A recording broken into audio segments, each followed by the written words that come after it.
The paradox of the Mongols.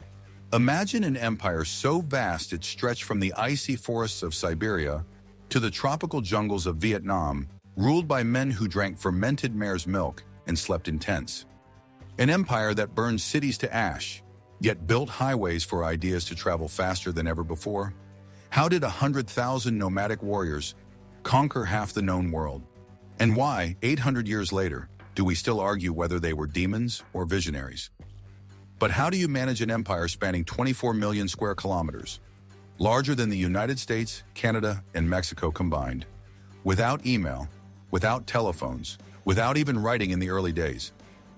How did they control such vast distances, maintain order, and extract tribute from conquered peoples across continents? We're taught to see history in black and white, heroes and villains, civilized and barbaric. But the Mongols? They're the inkblot test of empires. Look closer, and contradictions explode like gunpowder. They slaughtered millions, but banned torture.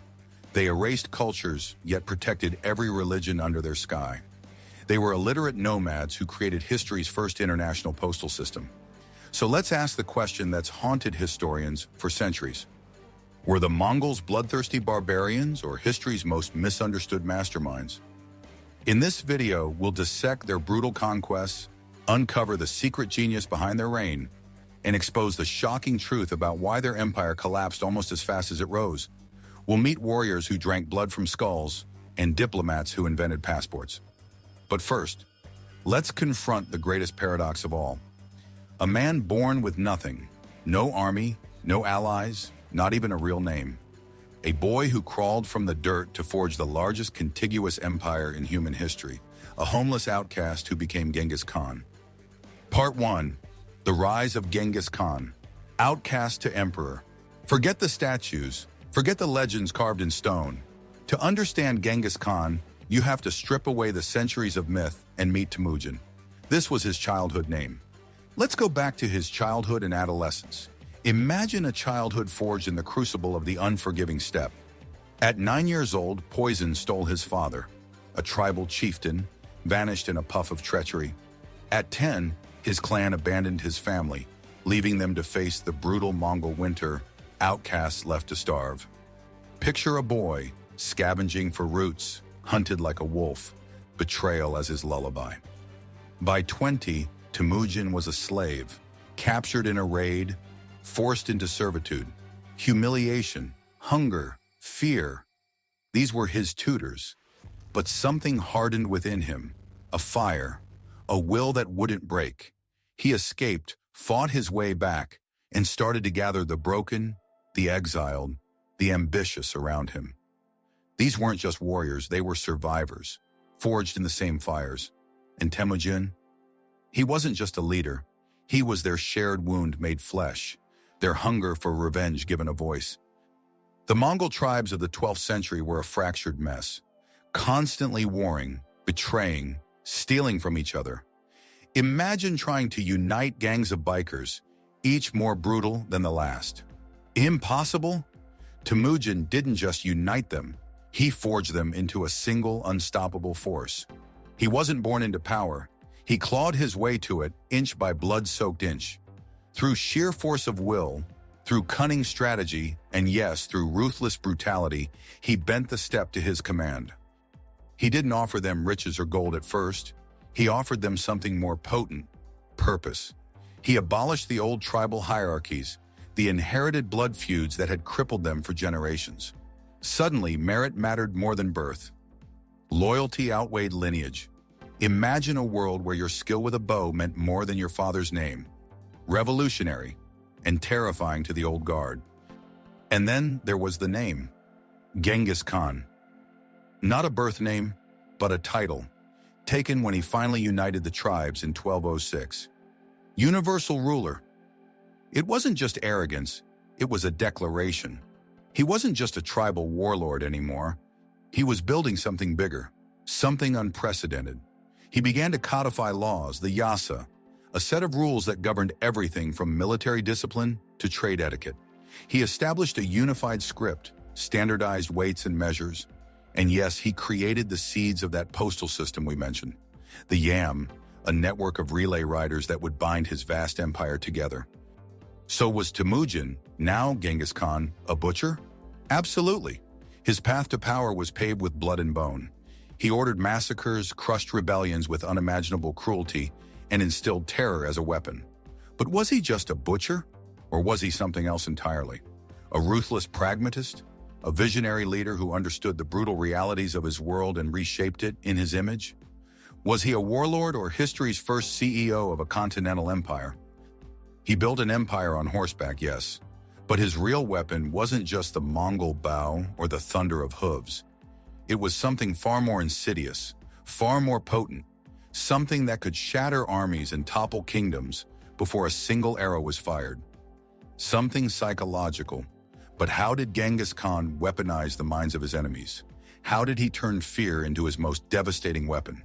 That is where the true revolution began, and that's what we'll uncover next. Part 2. The Mongol War Machine, Terror as Strategy. The Mongol armies weren't just skilled warriors, they were architects of fear. They didn't just conquer territory, they conquered minds. Imagine facing an enemy that doesn't just want to defeat you, they want to erase you from history. This wasn't just warfare, it was psychological annihilation, weaponized on a scale the world had never seen. Their strategy wasn't subtle, it was brutal, efficient, and terrifyingly effective. First, the ultimatum, surrender or die. Not just die in battle, die utterly. Cities that resisted faced total destruction, every man, woman, and child put to the sword. Why such extreme violence? It wasn't just bloodlust, it was calculated psychological warfare. Each massacre was a message, broadcast across continents. Resistance is futile. Fear us and obey. And if you did choose to fight, prepare for deception. The Mongols perfected the feigned retreat, a tactic so convincing it lured countless armies to their doom. Imagine your enemy fleeing in panic, victory within your grasp, only to be ambushed by hidden reserves, encircled and slaughtered. It wasn't just a trick, it was a psychological trap, exploiting the very human desire for easy victory. They turned your own hopes against you, twisting them into your destruction. And then there were the tactics that crossed the line into pure horror. Human shields, prisoners forced to march in front of Mongol armies, absorbing the first wave of enemy arrows. Imagine the moral calculus. Kill innocents to strike your enemy? Or watch your own arrows cut down the helpless? It was a choice designed to break your spirit before a single sword clashed. Savagery, undeniably, but also disturbingly ingenious. But terror alone doesn't win empires. The Mongols were also masters of military innovation. Consider the stirrup, a seemingly simple invention that revolutionized cavalry warfare. Suddenly, Mongol warriors could stand and shoot arrows with deadly accuracy from horseback, unleashing storms of arrows with unmatched speed and mobility. They were the helicopter gunships of the 13th century, swift, deadly, and unstoppable. Then there was the composite bow, a weapon of terrifying power and range, crafted from horn, wood, and sinew. It could outrange and outpenetrate almost any contemporary bow, turning Mongol archers into mobile artillery. Imagine facing an enemy who can kill you from further away than you can even see them. Psychologically devastating. And perhaps their most underrated weapon, intelligence. The Mongols were masters of espionage, reconnaissance, and information gathering.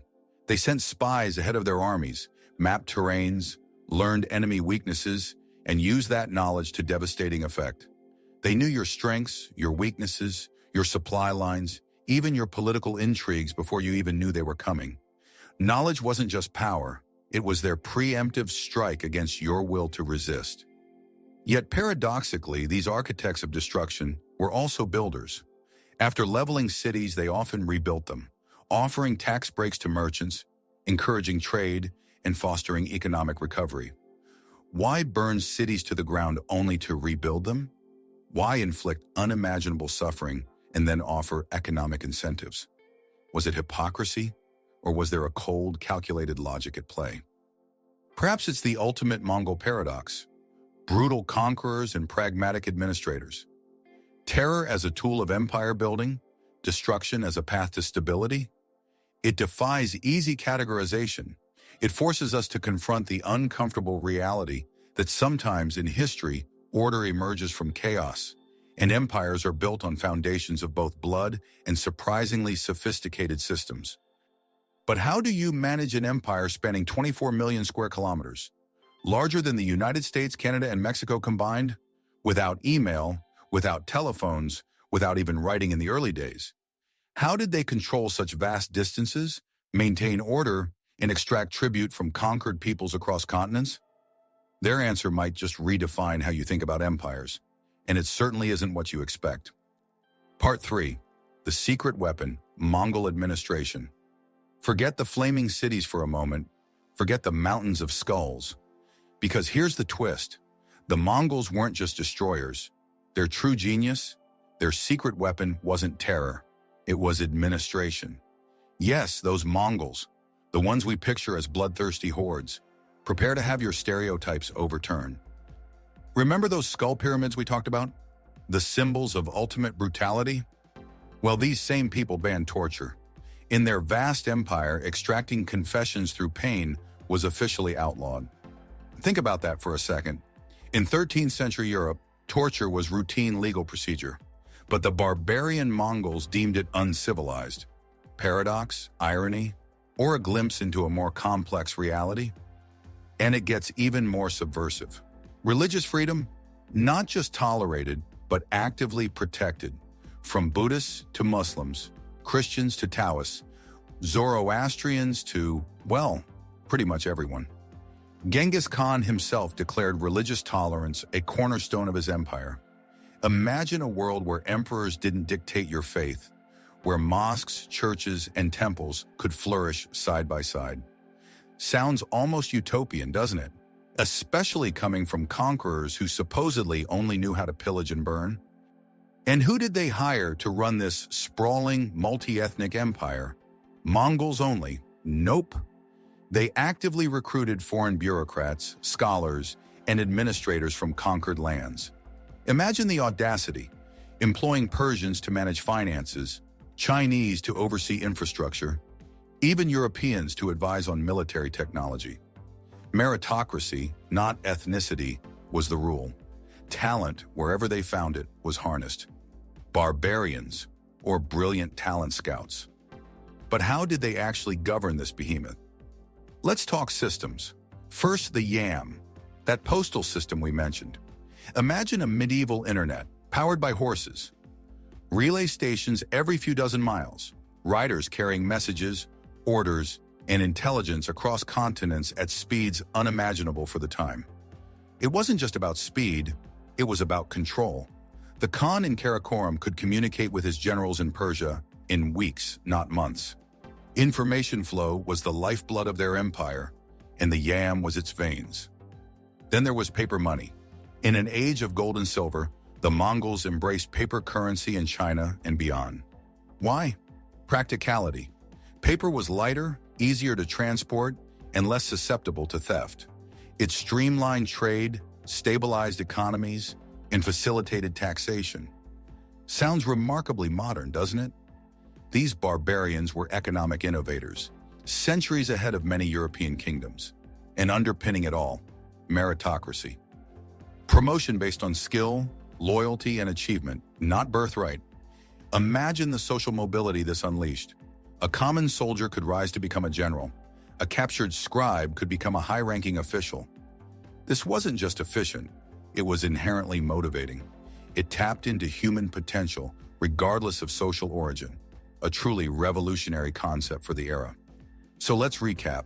Banned torture, religious freedom, foreign experts, postal superhighway, paper money, meritocracy. Does this sound like a barbarian empire to you? Or something else? Something surprisingly modern? Here's the ultimate paradox. The Mongol Empire, born from conquest and fueled by brutality, inadvertently laid the foundations for globalization. They connected East and West, fostered trade across continents, and exchanged ideas on an unprecedented scale. Imperialists? Absolutely, but also accidental architects of a more interconnected world. Sound familiar? But even the most brilliantly designed systems can crumble, and the Mongol Empire, for all its administrative genius, contained the seeds of its own destruction. One Khan's ambition, one succession crisis, one unexpected shift in the climate, and the whole edifice would begin to crack. The very speed of their expansion, the vastness of their conquests, would ultimately become their undoing. Because even empires built on iron and ingenuity are vulnerable. And the fall of the Mongol Empire is a story of ambition, hubris, and the unforgiving forces of history. And that's where we're heading next. Part 4. Kublai Khan's Gamble. From Conquest to Collapse. Imagine the Mongol Empire at its zenith. Not just conquering, but ruling. And at its heart, the figure of Kublai Khan. Grandson of Genghis, but a different breed of ruler. He didn't just camp in a tent. He built Beijing's Forbidden City. He didn't just demand tribute. He hosted scholars and artists from across the globe. And yes, he even partied, or at least held court, with a young Venetian adventurer named Marco Polo. Marco Polo's tales painted Kublai's court as a place of unimaginable splendor. Silks, spices, jewels, and banquets that lasted for days. He described a Khan who was wise, benevolent, and immensely powerful. And in many ways it was true. Kublai Khan completed the conquest of China, establishing the Yuan dynasty. He presided over a golden age of trade, cultural exchange, and relative peace, the Pax Mongolica in full bloom. But beneath the glittering surface fault lines were already forming. Kublai Khan, for all his brilliance, was a gambler. He gambled that he could transform the Mongol Empire from a force of nomadic conquest into a settled, centralized dynasty.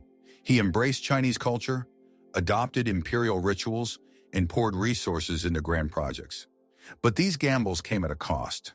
His endless wars, campaigns against Japan, Southeast Asia, and even failed naval invasions, stretched the empire's resources to breaking point. The treasury, once overflowing with tribute, began to run dry. The irony? Kublai Khan, in his ambition to solidify and expand the empire, inadvertently set it on the path to decline. The Mongol Empire, which had conquered so much, was starting to overextend. They could crush armies, topple kingdoms, and master vast territories. But there was one enemy they couldn't conquer: themselves.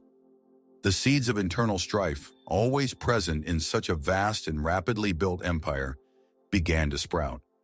Succession disputes, power struggles between Mongol factions, and resentment from conquered populations simmered beneath the surface. And then came the economic shocks. Kublai's extravagant spending and endless wars fueled inflation. Paper money, once a symbol of Mongol innovation, began to lose its value. Economic instability bred social unrest. And then the ultimate hammer blow, the Black Death. Sweeping across continents along the very trade routes the Mongols had fostered, the plague decimated populations, disrupted economies, and shattered societies. The Mongol Empire, for all its might, was not immune. The plague weakened its armies, decimated its workforce, and further destabilized its already strained administration. The very interconnectedness they had created became a vector for catastrophe. Civil wars erupted. Rebellions flared. The once mighty Mongol Empire began to fracture into independent khanates, each vying for power, each weakened by internal divisions and external pressures. The dream of a unified Mongol world began to crumble. The empire, built in a century of relentless expansion, started to unravel with alarming speed. So how did an empire that stretched across continents, that boasted invincible armies and ingenious administration, simply vanish? Why did this seemingly unstoppable force fade from the world stage, leaving behind only echoes and legends? Was it simply internal decay, political infighting, economic collapse, the Black Death? The truth is more complex, because while these factors certainly played a role, they weren't the whole story. The final blow, the silent assassin that truly sealed the fate of the Mongol Empire, was something far more subtle, far more pervasive, and far less understood until now. The answer isn't in battlefields or betrayals. It isn't in palace intrigues or economic collapses. The answer, surprisingly, lies in climate change. Part 5. From Zenith to Zero. The Mongol Mirror. History is often shaped by forces far grander, far more impersonal than the ambitions of khans or the clash of armies. Forces like climate change. Imagine a subtle shift in global weather patterns, almost imperceptible at first, but with devastating long-term consequences. The 13th and 14th centuries saw the onset of the Little Ice Age, a period of global cooling that triggered droughts across the Mongol heartlands. Grasslands withered, turning to dust. Rivers dried up. Famine stalked the steppes. The nomadic lifestyle that had been the Mongols' strength became a vulnerability as their pastures turned barren. Rebellions, sparked by hunger and desperation, flared across the empire. The Mongol grip weakened, not just from military defeats, but from the slow, grinding pressure of environmental collapse. Imagine an empire, built on horseback and bows, undone not by swords but by the weather. The Mongol Empire didn't fall solely to enemy armies or internal strife. In a profound and often overlooked way, they fell to climate change. Does this sound like a distant history lesson? Or a chilling warning for today? We live in an age of climate crisis, resource depletion, and global interconnectedness, echoes of the very forces that contributed to the Mongol collapse. Their story is not just about the past, it's a mirror reflecting our present and perhaps our future. But before we judge them too harshly, before we dismiss them as merely barbarians who ultimately failed, let's ask a crucial question. Did they leave anything behind? Anything worth remembering? Anything worth saving from the ashes of their collapsed empire? The answer, surprisingly, resoundingly, is yes. The Mongol Empire, in its paradoxical way, inadvertently invented the modern world in countless ways. They fostered an unprecedented exchange of ideas, technologies, and goods between East and West. They connected Europe and Asia, paving the way for the Renaissance. Imagine the flow of knowledge, art, and innovation unleashed by the Silk Roads under Mongol protection. Printing technologies, gunpowder, astronomical knowledge, even pasta, all flowed between cultures, accelerating human progress. And their legacy extends even further. Consider religious freedom, a principle championed by Genghis Khan centuries before it became enshrined in Western constitutions. Some historians even argue that the Mongol emphasis on religious tolerance indirectly influenced the framers of the U.S. Constitution when they crafted the First Amendment. Imagine that. Barbarian conquerors shaping the very foundations of modern democracy. As historian Jack Weatherford put it, without the Mongols, there would be no printing press in Europe, no voyages of Columbus, no Protestant Reformation, no scientific revolution, no enlightenment, no vaccines, no public education, no United States of America, and perhaps no world we recognize today. Bold claims? Perhaps, but undeniably provocative, undeniably thought-provoking. So, were the Mongols bloodthirsty conquerors? Undeniably. Were they also skilled administrators and accidental innovators? Equally undeniable. They were both destroyers and builders, brutal and brilliant, terrifying and transformative. They were, in essence, a mirror reflecting the complex, contradictory nature of humanity itself. We are capable of immense destruction and breathtaking creation, of barbarity and brilliance, often intertwined in ways that defy easy categorization.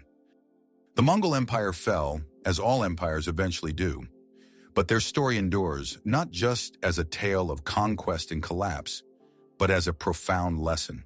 A lesson about the cyclical nature of history, the unintended consequences of ambition, the fragility of even the mightiest empires, and the enduring power of human ingenuity, for both good and ill. So the next time you hear the word barbarian, remember the Mongols. Remember their skull pyramids and their religious tolerance. Remember their terror tactics and their postal system.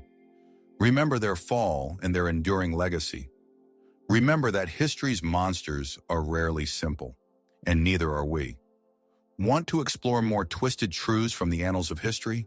Smash that like button, subscribe for more mind-bending stories, and join us as we continue to unravel the paradoxes of the past or risk incurring the wrath of history and perhaps the Khan.